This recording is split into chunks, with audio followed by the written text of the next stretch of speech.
Episode 4, I spent my 30s on Instagram. Today I want to talk about navigating tricky waters because for pretty much all of that decade, I was swinging between the first ship that always sinks as a partnership and a rising tide lifts all ships. And I would have liked to idealistically believe that a rising tide lifts all ships and that fighting for the greater good would mean that the greater good would fight for you and there would be like some beautiful reciprocity there. It's just not the way that it goes. I think that there's a lot of really well-intentioned people that see that bigger picture. And then I think that there's a lot of competition and there's a lot of fight to survive. I read this book a long time ago. I need to get it again and read it again. It was a really long time ago, probably like 15 years ago, but it's called The Selfish Gene. And it's basically the idea that we all exist today. We all evolved and we won the arms race, and we all exist today because we took one of two major routes. We survived off of reciprocity and using one another, like, it takes a village to support each other and to meet our needs. Maybe we traded goods. One person was the farmer, grew the vegetables. One person was the builder, built the homes. So there's that idea that we had an altruistic environment that supported one another, and that would be the rising tide lifts all ships. But then there's the selfish gene, and there's this other strand of beings that adapted, survived, and won the arms race by hoarding all the resources for themselves, by whatever means they needed to, by tricks, by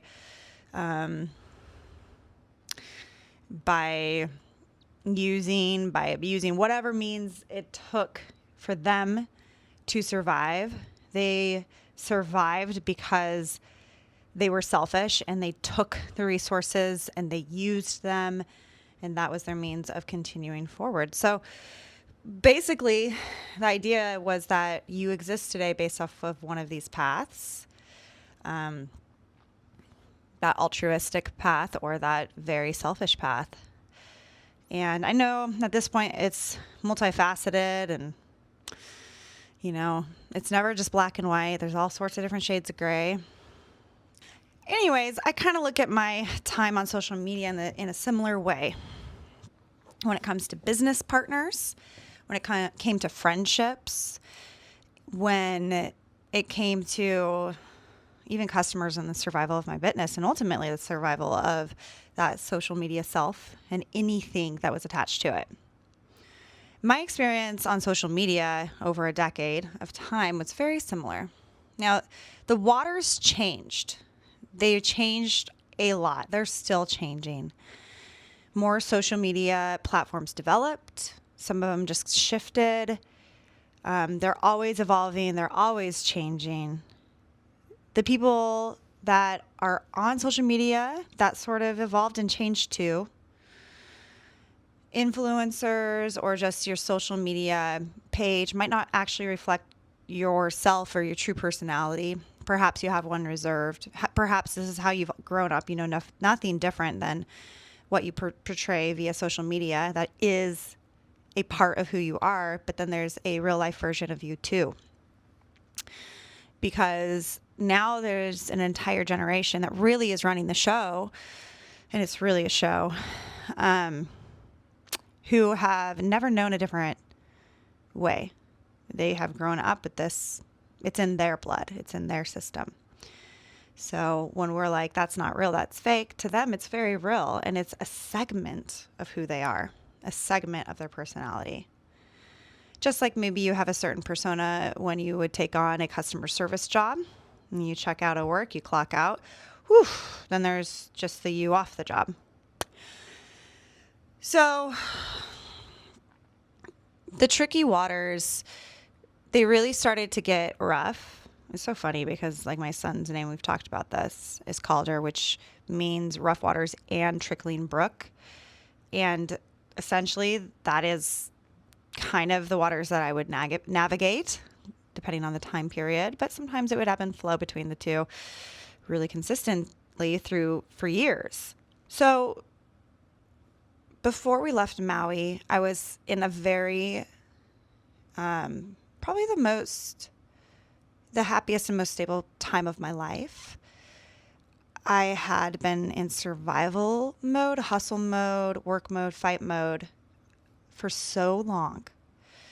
And then I became a mother, and my husband was stable and successful. And these were all dreams that I had that I was desperately searching for, but I hadn't obtained yet. So here I was in my dream, living my dream. And Maui had healed so many deep cut wounds for me, and I had done a lot of work to get there as well. I was clinically diagnosed with PTSD at 4 years old. Unfortunately, left in a portable where my mom suddenly had cardiac arrest at a very young age, and she only had us 4-year-olds in there. And that was very, very unfortunate. I hate portables. You cannot get me to enter a portable. I won't do it. My little 4-year-old brain couldn't understand what just happened to my mom. And, you know, I literally remember every single thing up to the point that my brain blacked out because it couldn't comprehend what was happening. I remember the next moment. It goes a sequence of events, black, and then boom, I'm on a little nap mat in a different room. My dad is picking me up. So I did a lot of serious work like EMDR, for example, to try to cope with these things. When I was a child, it wasn't, at least where I came from, it wasn't normal to talk about these things, especially with a 4-year-old, because you hope that they don't remember so much. But they do, and it's ingrained. It's part of your development. So the way that people handled it around me was not to bring it up, not to talk about it. I think they probably assumed I wouldn't remember as much as I did, but I clung to those memories. I also was asked to repeat them a few times after the event because I was the only one that could explain what had happened, and it just didn't make any sense to anybody. My mom was an angel, beautiful and wonderful, and it was devastating. It was so devastating what had happened. And she had 3 little girls. My dad, well, there's a blog about that. But this was definitely a case of opposites attract. So the most manly man you can think of, deep in the woods kind of man, was stuck with 3 little girls. And us 3 little girls were left without our mama. So I spent a lot of time on Maui kind of coming to terms. This was the place where I found the space to heal. Because before then, get yourself through school. What are you going to do next? Survive. How are you going to pay rent? How are you going to feed your dog that you got in college because you're so lonely? And so finally on Maui, after navigating some other rough waters, just young rough waters, I found this place of calm. I found this stillness, this trickling brook.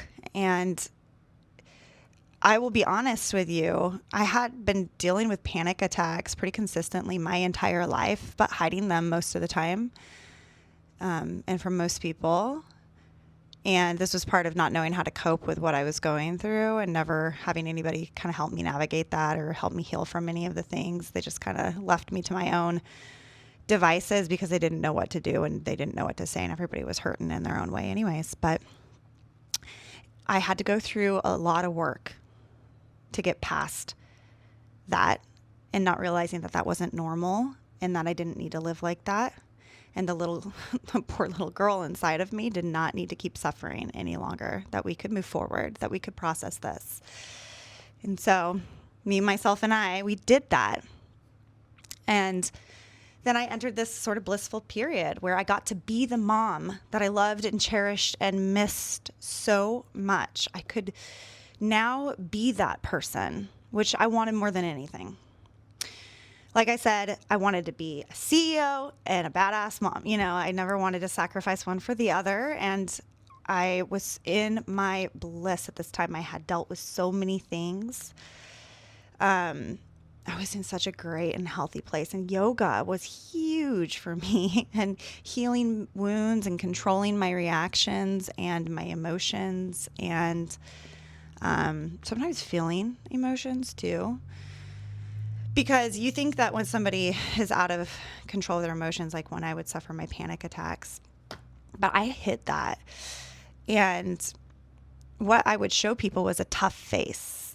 And many months could go by and I wouldn't shed a single tear.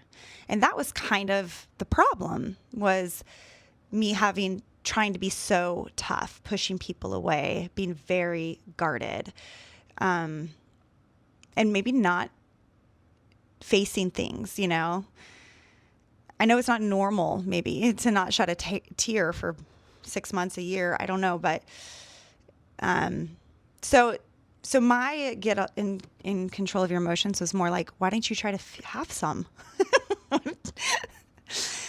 Though laughter, that one always came pretty easy to me. Laughter's always been my medicine. Movement and laughter are my medicine. And that's what I try to share now.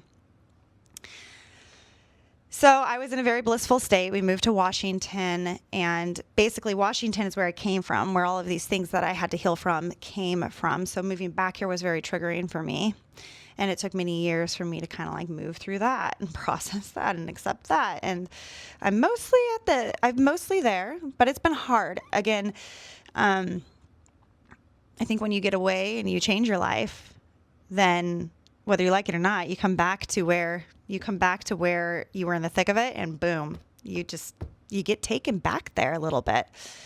So, that was something I had to figure out.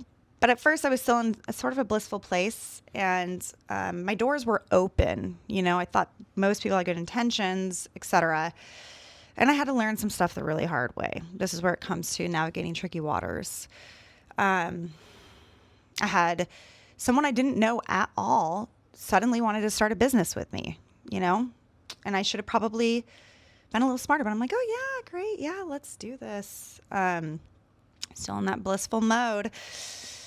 And there was nothing wrong with this person, but I didn't know them and I didn't know what they were going through. And if I had, it would have absolutely been the wrong time to start a business with this particular person who was going through so much and had a 4-year-old daughter and was going through so much. And it was very triggering for me. And there was no way to start a business while also having young children. That crashed and burned.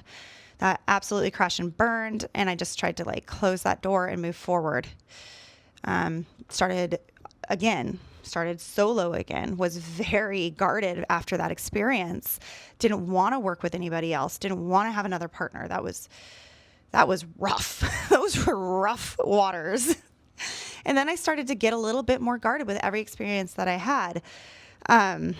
Sometimes it would be people that thought that they knew you and then were saying things, making their judgments on you because you're more of a bit of a public face.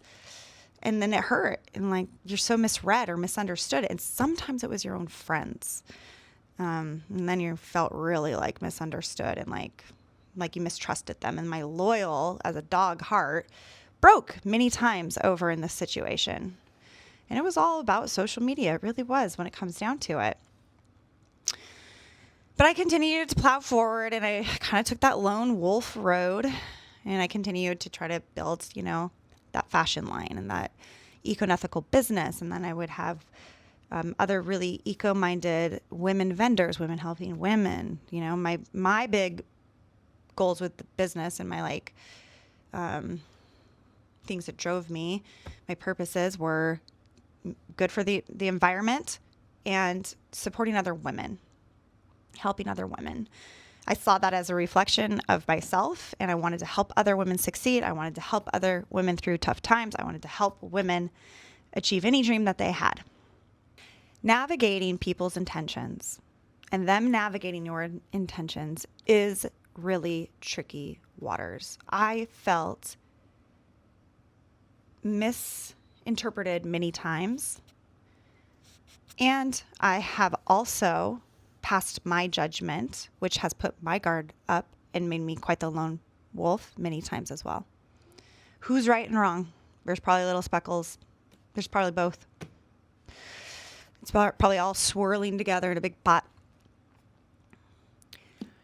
But there was obviously something making it all worth it and making me stay. But it could be like just addictive sort of things where is it really good for you or is it just hooked you and you can't quit? I can't quit you. I don't know. I mean, at this point, I think I do. And even as I make this transition and I leave social media, and I know, oh my gosh, it's been like 2 weeks going on 3, but I already know it's the absolute right thing to do. Even if my website, my teaching, my trainings, my classes, even if it doesn't survive, I still am okay with it. It's okay. It's okay. I will just keep doing things. I'll do different things and I'll keep that out there because I love it and it's my passion. It's my drive. Like I said, it's all about laughter and movement. And I'm obsessed. I love it. And health and wellness. And I'm going to continue to attempt to fight the good battle and continue to attempt to be on the right side of that. I still believe that a rising tide lifts all ships. And I experienced a lot of that from both sides, from me supporting other people and them supporting you back. And also from people that believed in me and gave me boosts along the way. Beach Yoga Girl always reached out. She would give me personal advice. I would have personal phone calls with her talking about things and navigating certain things. She was a huge supporter along the way. And I think she did that for she did that for multiple people. So that's a pretty kind heart right there. And Kino, she saw something, believed in me, gave me chances, put me on her podcast, had me film for her platform. Tiffany Cruikshank, she's always been such a huge supporter and had me record for her platform. And there's just been so many people that have helped me along the way and saw something that they believed in. I tried to do the same. If I saw somebody that I believed in and I liked what they had going and I thought that was really great, then I would try to help them out. And I would do that for teachers, but I would also do that for businesses, especially women-owned and eco and ethical businesses. And I would try to give them nudges. I was never paid. I never did a paid promotional thing like that. It was always because I wanted to. Like I said, instead of doing like paid promotions and stuff like that, I took the different route of I wanted to be the business. So, it's been a journey. It's been a journey of ups and downs, of thick skin, and blissful la land as well. I've made friends. I've lost friends. I've navigated through these tricky waters, rebuilding myself over and over again, rebuilding businesses, rebuilding my family. And not to say that Instagram has everything to do with all of that, but it's just interesting to go through all of that while on Instagram and using Instagram to, not in a user way, but using it to fuel your business when you have to survive and take care of yourself and your children. And when you have a passion and you have a desire, like I said, I wanted to be the CEO and the mom. So my CEO was to be a successful teacher. And it felt like I couldn't do that without Instagram and to a certain aspect of my life on display. And Instagram changed so much over so many years that it was also really tricky to navigate what was okay to share and not, where it was very personal and your own personal things, your own personal little captions and thoughts and diary and photos. Then it became public, and it was navigating what was okay to share or not, being judged harshly for that as well, especially when you're going through the hardest freaking shit in life, like a divorce. And that makes you just become more of a thick-skinned hermit. Walking around a small town, you feel like you're in a fishbowl, and then like online, you feel like you're in a fishbowl. You can't do anything right because everyone's looking to just have something to talk about, and it's way better to talk about what you're doing wrong. So the thing about Instagram was I felt like I couldn't survive without it, and I needed to survive, and I needed to take care of myself, and I needed to take care of my children. And I felt like getting off Instagram, which now had presented so many more negatives than positives for me at this point. Positives, yes. But at this point, I'm like, I don't think it's good and healthy for me anymore. But I felt like I couldn't walk away without watching everything crash and burn to the ground. I was so tired of rebuilding. I just wanted something to work and be successful, especially something I felt like I was so passionate about, meant to be, meant to do.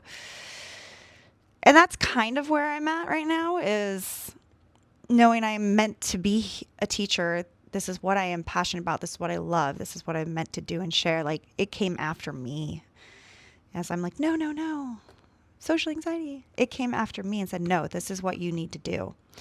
So now I'm just hoping that I can still do that, but not while Instagram sucks my soul. And it's not like I don't feel like all of my eggs are in one basket, because I am getting my master's and I want to teach in public schools, and I have, so many different things going on. It's okay. But this is that moment. This is that pivotal moment where I decided, after it taking a decade, and not like the whole decade, I was like, I don't think this is healthy. I need to get out of here. But it taking a while, many years, to feel like you can do this without Instagram. I don't want to depend on anybody. Especially not Instagram. That doesn't feel stable. So be it. So be it how the cards fall. I'm on this boat. I'm navigating these waters. There's possibly a storm rolling in. But that too shall pass. All right, that's it for today. Episode 4. I spent my 30s on Instagram. Thank you for letting me blah, blah, blah.